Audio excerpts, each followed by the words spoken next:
Farah Diansyah, wanita muda kelahiran Sleman, Mei 2000. Dia tinggal di Jaban, Tridadi, Sleman bersama orang tuanya. Aktivitasnya cukup padat. Sebagai mahasiswi perpajakan tingkat akhir di sebuah universitas di Jogja, sudah 5 bulan terakhir Farah bekerja di sebuah perusahaan percetakan kaos jersey di Sleman. Setiap hari dia berangkat kerja pukul 9 pagi dan pulang pukul 5 sore. Sepulang kerja, Farah biasanya menghabiskan waktu di rumah saja. Hanya sesekali dia pergi main keluar dengan teman-temannya. Pada Selasa, 20 Februari 2024, seperti biasa Farah pulang kerja sore hari. Namun sekitar pukul 7:30 malam, dia bersiap-siap untuk pergi lagi. "Mau kemana, nak?" tanya ibunya Jumisah. "Aku mau refreshing, Bu. Tadi pekerjaanku banyak banget," jawab Farah. Setelah pamit pada sang ibu Jumasih, Farah pun pergi dengan mengendarai sepeda motor. Dan itulah pertemuan terakhir Jumasih dan sang anak Farah. Henry Muhammad Ramdan alias Asep, asal Jawa Barat, kelahiran Maret 1993. Dia merantau ke Jogja dan terakhir bekerja di sebuah kafe. Di Jogja, Henry kos di Jalan Kerasak, Kota Baru, Gondokusuman. Rumah kosan Henry sederhana, terdiri dari 2 lantai. Henry menempati kamar nomor 3 di lantai 2. Sehari-hari kosan itu tidak ada yang menjaga, penghuni bebas keluar masuk. Di waktu luang, selain suka minum-minum, Henry kerap chatting di medsos dengan cewek-cewek. Seorang di antaranya bernama Vivi. Sudah sejak November 2023, Henry kenal dengan Vivi lewat MiChat dan Twitter. Sebenarnya sudah beberapa kali Henry mengajak Vivi yang menawarkan jasa Open BO bertemu untuk kencan, tapi selalu saja jadwal mereka bentrok. Pada Selasa siang, 20 Februari 2024, Henry sedang berada di kamar kos. Dia sedang minum-minum seorang diri, menenggak arak Bali dan minuman jahe lemon. Akibat minum cukup banyak, dia agak mabuk. Nah, kalau sudah dalam kondisi seperti itu, biasanya birahi Henry naik. Dia pun menghubungi Vivi dan mengajak wanita itu kencan, tepatnya berhubungan intim dengan bayaran 300.000. Dan surprise, kebetulan kali ini Vivi bisa datang. Tapi malam ya, katanya. Henry senang sekali, dia tidak keberatan menunggu. Sekitar pukul 8 malam, Vivi kembali menghubungi Henry. "Share lokasimu, aku akan datang ke kosanmu," kata Vivi. Beberapa waktu kemudian, Vivi memberitahu dirinya sudah tiba di dekat kosan dan minta dijemput. Henry pun datang menjemput. Karena jalan menuju kos sempit, sepeda motor Vivi parkir di gang masuk yang berjarak sekitar 20 meter dari bangunan kos. Keduanya kemudian bersama-sama menuju rumah kos, lalu naik ke lantai 2 dan masuk ke kamar nomor 3. Meski kamar kos banyak, tapi kosong. Hanya Henry satu-satunya penyewa. Henry menutup dan mengunci pintu. Kini mereka hanya berdua di dalam kamar dan duduk di lantai. Vivi sibuk main HP. Henry sudah tidak sabar. "Mau sekarang atau bentar lagi?" Vivi yang masih saja asyik dengan HP-nya menjawab, "Sebentar." Henry yang rada gusar tak sabar lagi. "Sekarang aja yuk."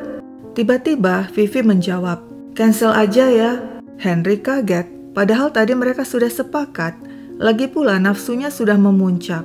"Loh, kenapa?" Vivi membalas, "Saya nggak nyaman sama tempat kamu ini. Aku minta uang cancel 100.000.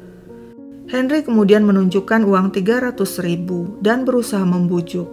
"Ya udah main aja sekarang daripada cancel." Vivi menggeleng. "Nggak mau, saya minta uang cancel aja 100.000. Henry menolak. "Kalau 100.000 aku nggak mau, kalau mau 20.000 aja untuk ganti ongkos." Vivi tetap bertahan dan berkata, "Ya udah nggak apa-apa kalau kamu nggak mau ngasih aku uang cancel 100.000, biar aku teriak." Dan saat itu juga Vivi berteriak. Henry kaget, takut nanti orang-orang mengira dia memperkos Vivi. Tapi teriakan Vivi malah bertambah kencang. Henry yang emosi melihat ulah Vivi langsung menyambar pisau lipat dan menusuk perut wanita itu. Vivi melawan. Dia gigit jari tangan Henry dan tidak melepaskannya. Henry yang kesakitan semakin kalap lantas menusuk leher Vivi 2 kali. Wanita itu mengerang kesakitan dan melepaskan gigitannya. Dia terjatuh, namun masih sempat menendang Henry. Henry yang semakin kalap kembali menghujamkan pisau ke tubuh Vivi. Vivi tewas. Henry panik. Dia bungkus beberapa barang yang terkena darah dengan kantong plastik termasuk HP milik Vivi dan membuangnya di tempat sampah dekat kos. Setelah itu dia mengemasi pakaiannya, mengunci pintu kamar kos lalu kabur dengan sepeda motor Vivi menuju Cicalengka, Jawa Barat. Di daerah Kebumen, Henry membuang HP miliknya yang terkena darah, sedangkan pisau lipat yang dipakainya menusuk Vivi dibuang di selokan. Setiba di Cicalengka, dia langsung menuju rumah orang tuanya. Jumisah, ibu Farah gelisah. Saat dirinya bangun pada pagi Rabu 21 Februari 2024, dia menemukan Farah tidak ada di rumah. Farah terakhir pamit keluar tadi malam dengan sepeda motor, tapi hingga pagi belum juga pulang. Jumisah mencoba menghubungi HP anaknya, tapi tidak ada jawaban. Hingga Kamis, Jumisah terus menghubungi HP Farah, tapi hasilnya sama saja, nihil. Jumisah mencoba mencari Farah di rumah temannya di Cebongan, Sleman, tapi Farah tidak ada di sana. Di tempat kerja juga tidak ada. Farah tidak masuk kerja sejak Rabu, HP-nya tidak bisa dihubungi. Begitu kata rekan Farah. Jumisah yang cemas hal buruk menimpa Farah, akhirnya melaporkan hilangnya sang anak ke Polsek Sleman. Di rumah, Jumisah menunggu dan menunggu dengan gelisah. Di mana Farah? Pada Sabtu 24 Februari 2024 pukul 3:30 sore, Haryanto, Ketua RW 05 Kota Baru, Gondo Kusuman, Jogja, sedang repot di balai warga mempersiapkan acara serah-serahan lamaran untuk warga. Pukul 6:30 malam, Pak RW pulang ke rumah. Dan saat itu ada warga yang datang melapor, "Pak, ada bau busuk di kosan Ibu Fatma." Khawatir ada sesuatu yang tidak beres, Pak RW langsung mengajak Teguh yang merupakan ketua RT dan beberapa warga untuk mendatangi tempat kos milik Bu Fatma.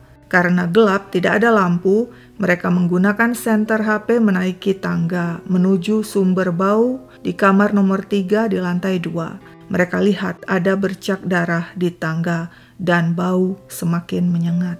Tak seorang pun berani memeriksa langsung. Pak RW kemudian menghubungi petugas Babin Kamtipmas atau Bayangkara Pembina Keamanan dan Ketertiban Masyarakat. Saat itu petugas menyarankan agar warga memastikan terlebih dulu bercak darah dan bau itu apakah mayat manusia atau bangkai hewan.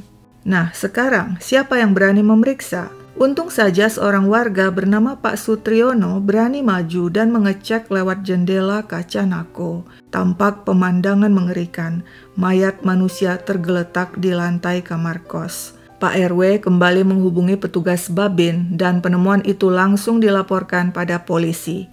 Saat polisi tiba, TKP langsung diamankan. Di lantai 2, di dalam kamar nomor 3, mereka menemukan mayat wanita dalam kondisi sudah rusak membusuk. Diperkirakan korban sudah meninggal sejak beberapa hari lalu. Di TKP, polisi juga menemukan sebuah tas wanita berisikan antara lain kartu identitas yang diduga milik korban. Korban adalah warga Sleman dan berstatus mahasiswi. Namanya Farah Diansyah. Sementara itu Pak RW langsung menghubungi Fatma, pemilik kos, dan menyampaikan penemuan mayat di kamar nomor 3. Fatma bergegas datang. Setiba di kos-kosan yang berlokasi di Jalan Kerasak, Kota Baru, Jogja itu, Fatma melihat warga memenuhi sekitar rumah kos dan polisi sedang melakukan olah TKP.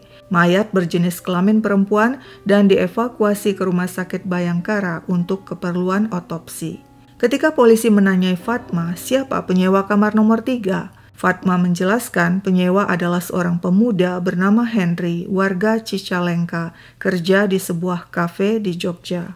Menurut Fatma, rumah kosan terdiri dari 2 lantai dengan 8 kamar. Di lantai 1 ada 5 kamar, sedangkan di lantai 2 ada 3 kamar. Dan 1 kamar di lantai 2 tempat mayat ditemukan disewakan kepada Henry. Fatma mengatakan sejak Januari 2024 hanya tinggal Henry yang kos menunggu masa sewanya berakhir. Sedangkan kamar-kamar lainnya sudah kosong karena Fatma tidak lagi menerima penyewa baru, sebab rencananya rumah kos akan dikosongkan dan disewakan sebagai satu rumah utuh. Fatma juga menjelaskan rumah kos tidak memiliki CCTV, juga tidak memiliki penjaga. Penyewa dilarang membawa perempuan dan miras. Fatma dan suami sesekali saja mendatangi dan mengecek rumah kos untuk bersih-bersih dan menagih uang sewa secara tunai. Terakhir, Fatma dan suami datang ke kos 15 Februari 2024 untuk bersih-bersih kos. Dan saat itu, Henry masih kos di kamar nomor 3 di lantai 2. Tapi saat itu, Fatma tidak bertemu dengan pemuda itu. Menurut Fatma, Henry pemuda yang baik, sopan, dan tertib. Saya tidak pernah melihat dia mabuk. Sedangkan para tetangga mengatakan Henry selama ini tertutup dan pendiam, tidak bergaul dengan warga sekitar. Nah, sekarang polisi sudah mendapatkan informasi penyewa kamar kos nomor 3, yakni Henry, warga Cicalengka, Jawa Barat. Polisi juga mendapat informasi ada warga yang melihat Henry pergi dengan mengendarai sepeda motor warna hitam. Besar dugaan polisi, Henry ada kaitannya dengan tewasnya korban. Perburuan Henry pun dimulai. Jumisah gelisah.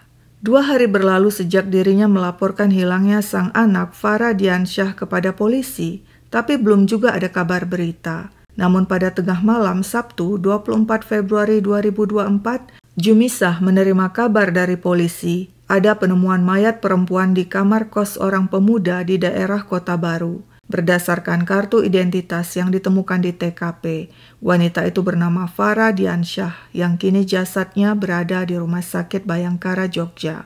Keluarga Farah kemudian bergegas mendatangi Rumah Sakit Bayangkara untuk keperluan identifikasi.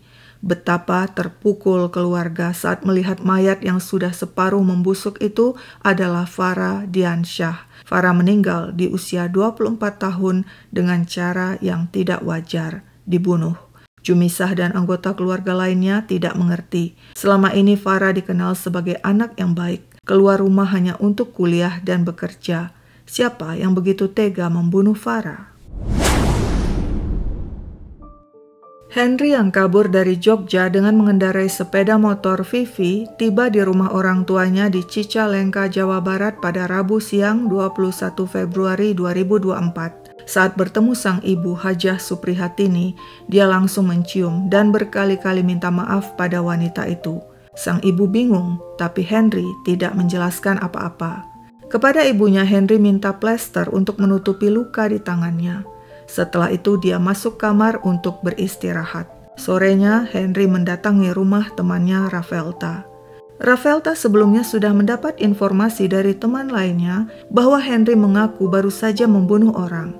Henry sebenarnya ingin datang ke rumah si teman itu, tapi batal karena si teman yang takut menolak kedatangannya. Si teman berpesan pada Rafelta agar jangan menerima kedatangan Henry.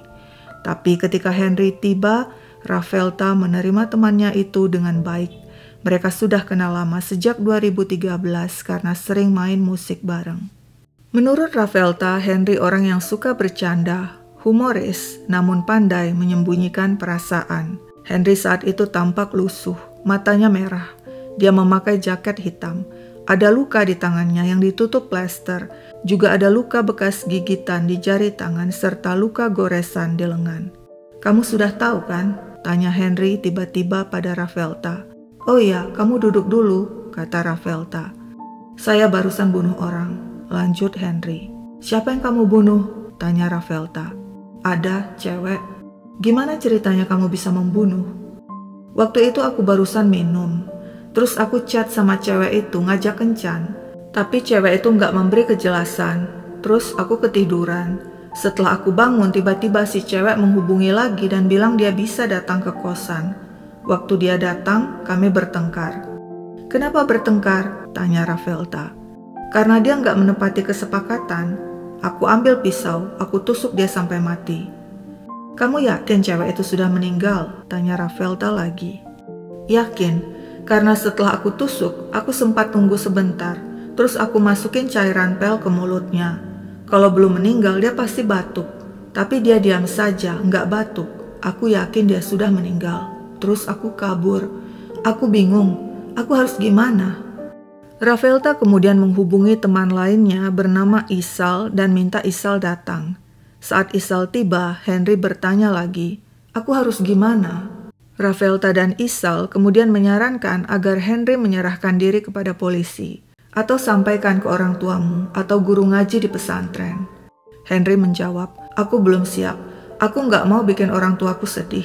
Aku juga belum siap lapor polisi." Esoknya, Kamis 22 Februari pukul 2 dini hari, Rafelta mengajak Henry ke masjid melaksanakan sholat Isya.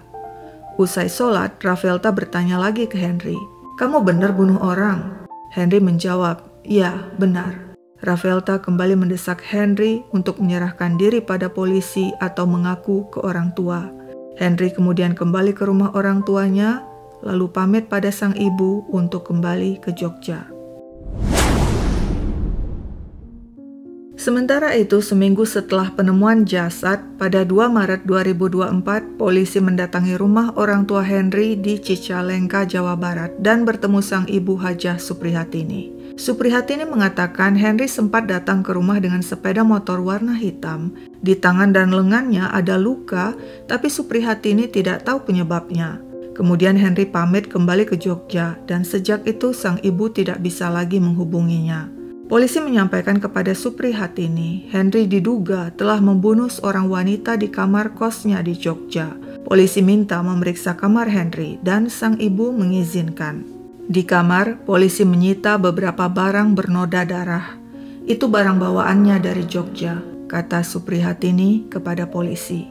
Selanjutnya, polisi juga mendapat informasi tentang teman-teman Henry, lalu mendatangi seorang di antaranya yang bernama Rafelta. Dari Rafelta, polisi mendapat informasi Henry mengunjunginya dengan sepeda motor warna hitam yang di speedometernya tertera nama Farah.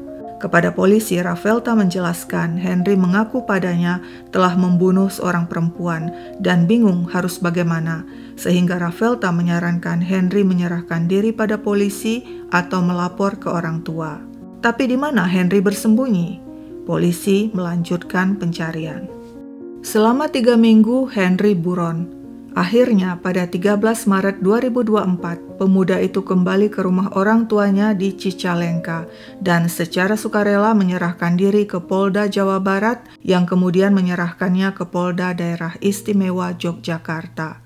Kepada polisi, Henry mengatakan setaunya nama korbannya adalah Vivi karena selama ini saat chatting di medsos, korban selalu memakai nama Vivi, bukan Farah Diansyah.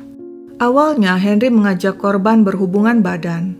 Hal itu dilakukan karena korban memang menawarkan jasa Open BO. Setelah berkomunikasi, mereka sepakat melakukan hubungan badan sebanyak 2 kali dengan biaya 300.000. Namun setiba di kosan, korban berubah pikiran, lalu membatalkan sepihak dan malah minta uang cancel sebesar 100.000. Jika tidak, korban mengancam berteriak. Saat itu Henry mengatakan dirinya kecewa berat. Dia juga kesal korban minta uang cancel 100.000 yang menurutnya nilainya sangat besar. Karena merasa diperas, Henry menolak, tapi korban berteriak kencang. Emosi, Henry langsung mengambil pisau lipat dan menusuk korban beberapa kali hingga tewas. Kasus pembunuhan Farah Diansyah digelar di Pengadilan Negeri Yogyakarta. Duduk sebagai terdakwa Henry M. Ramdan. Jaksa Penuntut Umum atau JPU menyatakan Henry terbukti bersalah melakukan tindak pidana merampas nyawa orang lain sesuai pasal 338 KUHP dan menuntutnya 12 tahun penjara. Lalu bagaimana keputusan hakim? Majelis hakim menyatakan Henry bersalah melakukan tindak pidana pembunuhan sesuai dakwaan JPU. Menurut majelis hakim, keadaan yang memberatkan, perbuatan Henry mengakibatkan duka yang mendalam bagi keluarga korban. Sedangkan keadaan yang meringankan, Henry mengaku terus terang di persidangan, menyesali perbuatannya dan belum pernah dihukum. Majelis hakim pun menjatuhkan vonis 12 tahun penjara pada Henry sesuai dengan tuntutan JPU. Benar atau tidaknya pengakuan Henry tentang Farah alias Vivi yang telah memerasnya sehingga membuat dirinya emosi, hanya dirinya lah yang tahu. Sebab Farah yang telah meninggal tentu saja tidak bisa memberikan kesaksian. Farah dibunuh Henry pada 20 Februari 2024. Dan baru 4 hari kemudian mayatnya ditemukan warga di kamar kos nomor 3 dalam kondisi sudah membusuk. Kepergian tragis Farah meninggalkan luka mendalam bagi keluarga di Sleman. Selama ini keluarga mengenal Farah anak baik. Usai kuliah dan kerja, lebih banyak di rumah, tidak keluyuran. Holut, adik Farah, menyebut kakak sulungnya itu sebenarnya ingin nonton konser K-pop BTS di Jakarta bulan Maret bareng teman-temannya. Namun sebelum keinginan itu tercapai, sang kakak meninggal dunia bulan Februari. Ketika jasad sang kakak ditemukan, Holut mengaku terkejut sebab wajah sang kakak sudah tidak berbentuk karena penuh luka lebam. Selama ini, keluarga melihat tidak ada gelagat aneh pada diri Farah. Semua berjalan normal. Keluarga tidak tahu apa yang sebenarnya terjadi. Kakak saya memang tertutup sama keluarga kalau ada masalah. Mungkin cerita ya sama teman kerja, tapi ceritanya hanya sebatas apa yang dia suka. Demikian kata Holut kepada wartawan. Holut juga mengaku sempat mendapat firasat lewat mimpi sehari sebelum sang kakak Farah pamit pergi dari rumah. Pertama saya mimpi ada seseorang yang nanyain lewat WA, "Farah udah pulang belum?" Kedua, saya mimpi saya duduk di ruang tamu main HP. Terus ibu sama bude, bapak sama Simbah bicara di dalam. Mereka kayak baru nyariin Farah. Kemudian Holut kembali bermimpi tentang Farah pada Rabu 28 Februari dini hari sekitar seminggu setelah kepergian Farah. Dia pakai baju putih sama pegang HP, baru WA-an sama siapa nggak tahu. Vibes-nya seperti lebaran. Saya tanya, katanya dia nunggu seseorang. Saya tanya lagi, dia pamitan, lalu hilang. Sekian dulu ceritaku, sampai jumpa kapan-kapan.